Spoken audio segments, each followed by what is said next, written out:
Good evening, everyone. Welcome back to my channel. I pray that all is well. I have another word from the Lord, and the word is Deuteronomy 8, verse 18. But remember the Lord, your God, for it is he who gives you the ability to produce wealth, and so confirms his covenant, which he swore to your ancestors as it is today, meaning God's provision.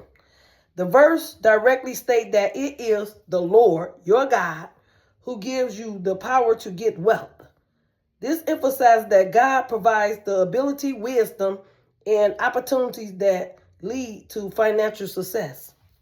Covenant confirmation. The reason God grants his power is to confirm his covenant, which his people, material blessings are a tangible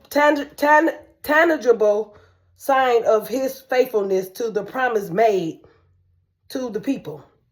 Warning against pride. The verse follows a warning in Deuteronomy 8, verse 17. But you shall remember the Lord your God, for it is he who gives you the power to get wealth so that he may confirm his covenant. This is a caution against attributions one's success to personal strength or cleverness, which leads to pride. Stewardship and gratitude.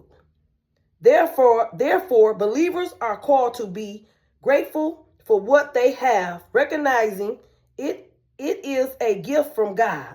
They are also instructed to be good stewards of their resources, using them for the benefits of others and for God's glory.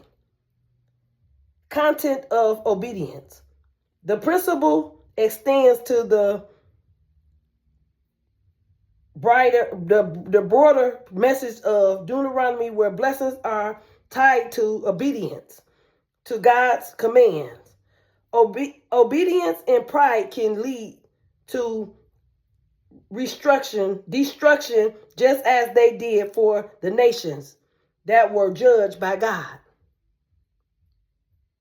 Until next time, be blessed, be safe. I love y'all. Take care.